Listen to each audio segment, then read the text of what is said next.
I get asked all the time, how does it all work? And the interesting thing to me is, you hear about all the changes, all the wacky products we had 8 and 10 years ago, and you go back, after 20 years, I think I've seen it all. But the funny thing to me is this book is more than 20 years old, and it hasn't been updated in at least 15 years.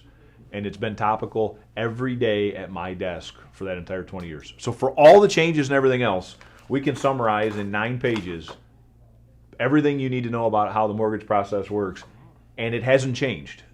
Now, the nuances, of course, are ever moving like they are in all kinds of things in life. But, how does a car work? Well, you put gas in it, keep oil in the engine, it goes down the road. Now, do they have all kinds of features? Are there different tweaks to it and that? But the basic U.S. automobile has been the same for almost 100 years now, with minor tweaks. Now, we're talking about electric cars, maybe a little difference there, but a lot of the things the same.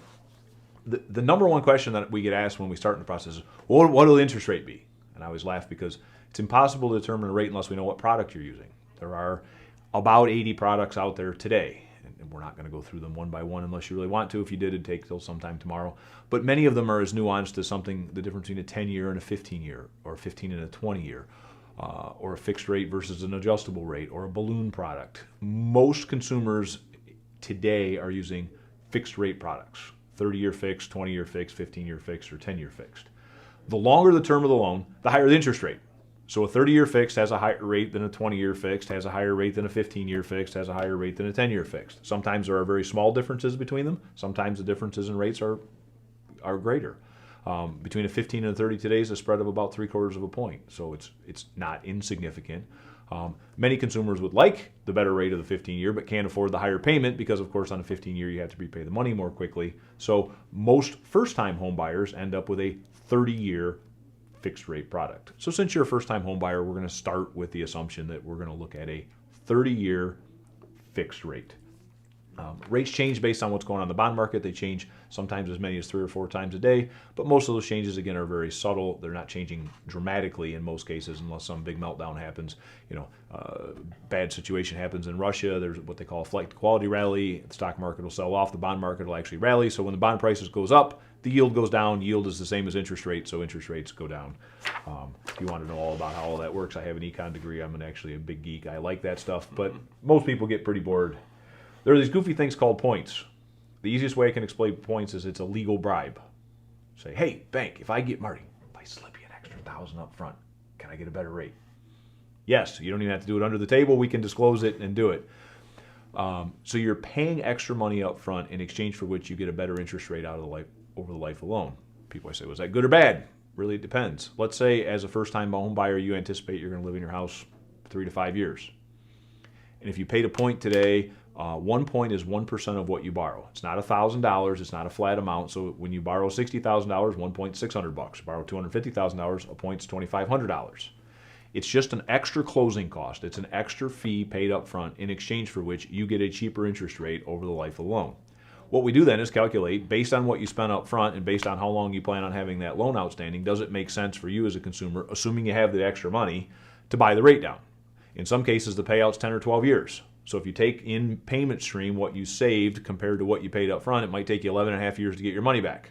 For most first-time home buyers then, that wouldn't make any sense because they're probably not going to be there, or that's about the amount of time they're going to be there, so we're tying up extra cash. I was working with someone yesterday.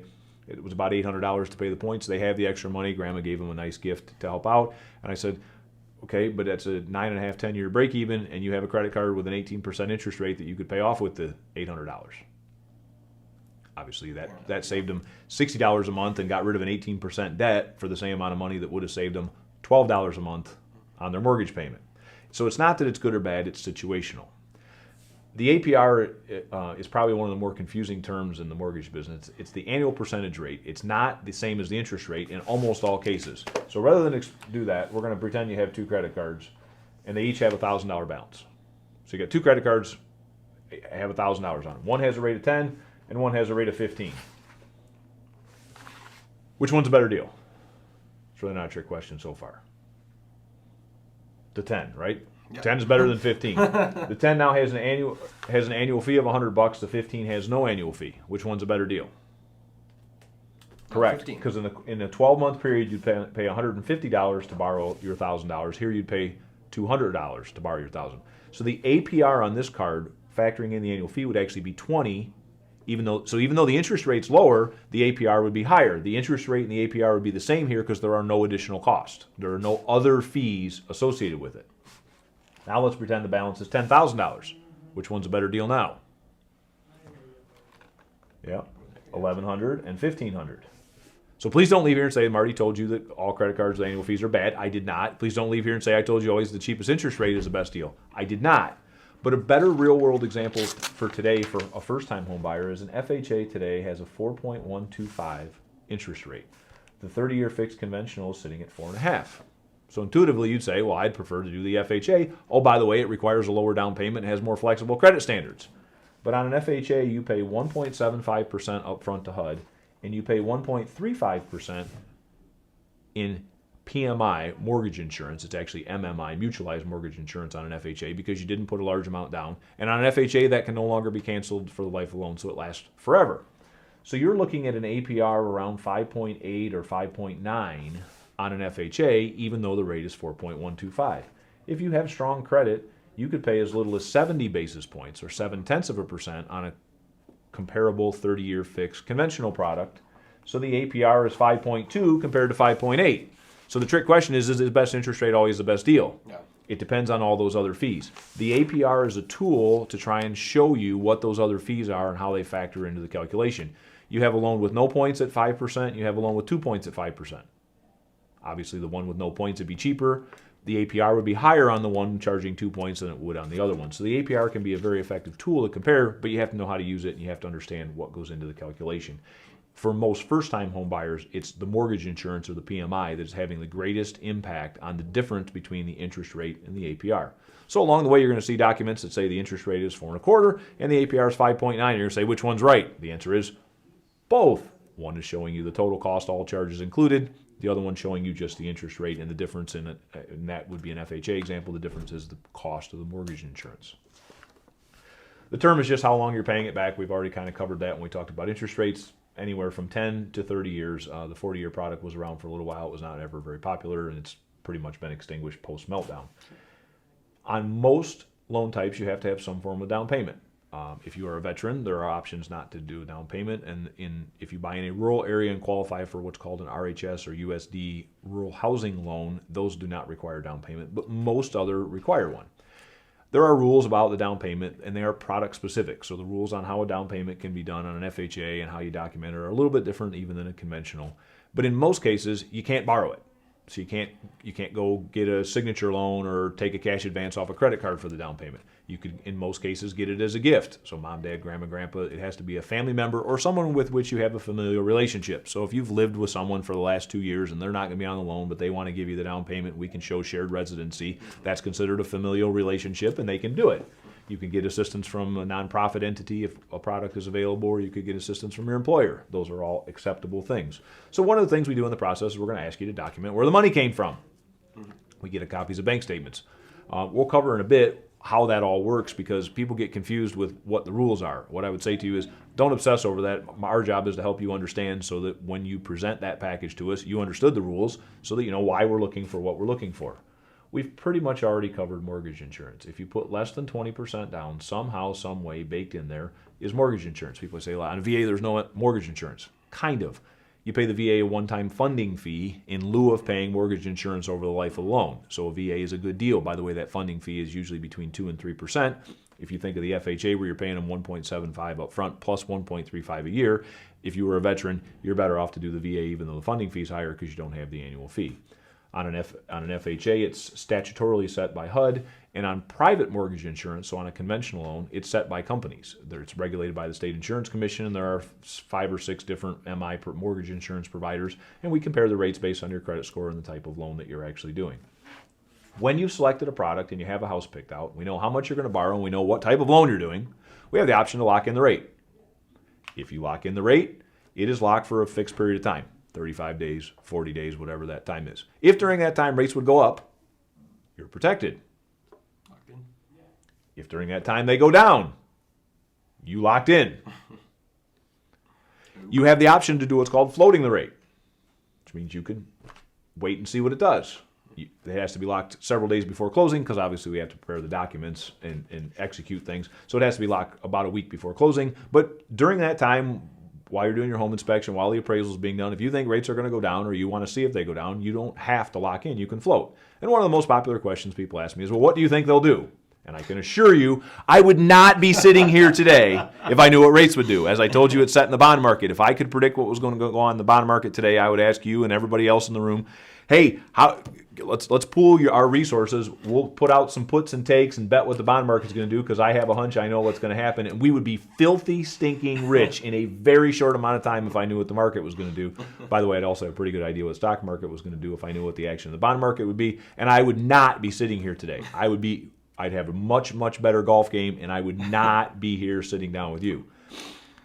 Do I know that things like employment reports come out once a month and often impact the market? Yes. Do we sometimes have an idea what's going to happen? Yeah, but that doesn't always happen, so you're always taking that risk. If you want to float, we can keep you apprised of it. I can even show you tools online where you can check what the bond market's been doing on a day-to-day or even hour-to-hour basis. In most cases, people, once they have figured it out, they choose to lock in because it's one less thing to worry about and take some of the stress out. But there's not a requirement that you do that. If you go past the lock period, it's actually what they call worst case scenario. So if rates are lower after the lock period, you don't get that because you've committed. If rates are higher, you lost the lock and you have to take the higher rate. You should always know on any loan, is there a penalty for paying it off early? And with one exception, there are no prepayment penalties on any products we offer. OFA, the Ohio Housing Finance Agency, has a hybrid prepayment penalty, and if you choose to do an OFA loan, we'll go into an explanation of how it works. It's actually a recapture tax because it's a federally subsidized first-time homebuyer bond program, and we can evaluate that and show you how it works and show you how you get reimbursed if it's triggered. There are no other products that we currently offer that have any form of prepayment penalty, so you can pay extra anytime you want. So one thing that many buyers hear is if you have a 30-year loan and you make one extra payment a year or you pay biweekly, and you'll hear somebody's going to tell you about a biweekly and how wonderful it is. So there's 26 biweekly periods. The trick of a biweekly is every 13th time they take out half a payment. So they apply 13 payments a year instead of 12. So the reason a biweekly works is because you're making one extra payment a year. And you usually pay a service fee to a company to do that for you. What they actually do is they take it out, half a payment out every 2 weeks and hold it in an account, and then once a month they remit your payment for you. So they charge you a fee to do that. And I always say, why would you bother? All you have to do is if your payment was $840, add an extra $70 a month to your regular monthly payment, you would have accomplished exactly the same thing because that would make the equivalent of a 13th payment. It's not that you're paying it every 2 weeks and therefore the interest accrues. That's all garbage and crap because it's still remitted once a month. So here's a trick question. If you have the extra money, should you pay extra on your mortgage? Depends. Excellent. That is the correct answer. What is it? What does it depend on? I kind of alluded to this earlier. You have a credit card at 4 if you have to pay off something sooner. Then you have a credit card at 18. Then you gotta get a mortgage at 4 and a student loan at 2. Who do you pay extra to? All the extra goes on the credit card until it's gone. You should pay extra on your debts in reverse order of their interest rate. I assure you mathematically there's no other way to get out of debt faster because then the average rate on all of your debt goes down, and if the rate goes down, I always joke, if I loan you $1 million at 0%, how much should you borrow today? $1 million. Somebody say, well, you're $1 million in debt. Who cares? You're paying zero. You could literally walk into the bank. It's not paying very much today because savings account rates are crap. Put it in a savings account, and you'd earn money on the $1 million. So how much you owe is less important than what those vehicles are. So when you owe outstanding debt, you should pay off your debts in reverse order of the rate. So please don't leave here and say, Marty told me never pay extra on my mortgage. That is not what I said. If you had a mortgage at 4 and a student loan at 2, who do you pay extra to? The mortgage, right? But you should only pay extra according to the rates on those debts. Mm-hmm. So, but going back, there is no prepayment penalty on any product except that O for 1. You'll escrow on your loan. Unless you put 20% down, we will require this. The overwhelming majority of loan applicants escrow even if they have more than that down. Escrow means you will pay your taxes and insurance along with your house payment, and flood insurance if flood insurance would be required on the house you select. What we do is we have you go shop for insurance. So after you pick out your house, we're going to send you around to shop for insurance. We're going to have made an estimate for what it should cost, say $1,000, $1,100 for the first year, and show you that cost as part of the total amount you need for closing. When you actually find insurance, $840 a year. I like round numbers because when you divide by 12, it comes out, and I can do it in my head, $70 a month. Your actual payment then will include $70 a month that will get swept each month into an escrow account. At this time next year, there will have built up, and you're going to say, wait a minute. If I just paid $840 for the first year as part of my closing, why are you then collecting $70 a month? Aren't I double paying? No, because if we put $70 a month in the account, at this time next year, there will be $840, which we will promptly withdraw and renew your policy to your agent. So you're not double paying. It's just because insurance is bought ahead of time, we pay it ahead. In Ohio, the taxes are actually paid in arrears. It's the exact opposite. The tax bill that's going to get paid in a few weeks, 6 weeks from now in July, is actually the second half of 2013. You might say, well, aren't there back taxes? No, that's just the way it's done everywhere in the state of Ohio. So the current bill is actually for about a year ago. So when that bill comes out, we pay the taxes. We will take 1/6 of the half-year tax bill. So if the taxes are $1,200 a half, every month $200 will go into your escrow account. And then when the bill comes out, we will withdraw that $1,200 from your escrow account and pay the taxes on your house. Now, if you were closing on a house today in May, there would be an affidavit at closing that says, please, Lucas County, don't send the tax bill to me at my new home. Send it to NOIC because they have the money to pay it sitting in my escrow account. The bills are already in process. The likelihood that that will get pulled and correctly sent to us because it's such a short turnaround time from when you closed is about 0. And you will go home in July. It will be a bad hot day. The air conditioning in your car won't have worked right. Everyone will have driven you nuts. Someone will have cut you off 3 times on the way home, and you'll stop to get carry out, and they got your order wrong, and you will be in a really, really foul frame of mind. And you will then go to the mailbox, and there'll be a bill. And you will forget that I warned you this is going to happen because this whole process is so overwhelming. Most people forget anyways. And it will say that there's $1,200 due. And you will say that, Marty told me the taxes were included. Now I got a bill. And you will also forget that I told you that all taxes are paid a year in arrears, and you'll look at it and it says second half of 2013, and you remember at your closing they told you there were no back taxes owed on the house you just bought, and you will go from PO to thermonuclear in about 30 seconds. You will call me. You will not get me. The reason why is I'm already on the phone with someone else who's already chewing my backside. Okay? My phone literally blows up for 2 days when everybody gets those notices in the mail. I will call you back at some point in time, and I will make fun of you because I will know in my heart that I told you this was going to happen. So I'm going to say something like, got that tax bill, huh? Yeah, if you don't pay it today, they're going to foreclose. And then I'm going to wait like 10 seconds and go, just kidding. I told you this was going to happen. Get it to us because the money to pay it the whole time is sitting in your escrow account. There you go. So if you have a fixed rate, can your payment change? It's another trick. Everybody says no. Wrong. If you escrow, your payment will change annually. Why? Because the likelihood that the taxes and insurance are going to stay the same year over year is essentially 0, right? A little levy kicks on, the value of your house changes a little bit, the library levy drops off, your insurance rate goes down $12 a year. Your payment's got to go down $1 a month. So once a year, you get this goofy thing in the mail called an escrow analysis that shows you how much was paid in, what the bills are, and how much was paid out. If your insurance goes up $10 a month, your payment on a fixed rate has to go up $10 a month because you escrow. We're charging you the same for the loan for the principal and interest part of the payment because it was a fixed rate, but your payment has to change because of the escrow account.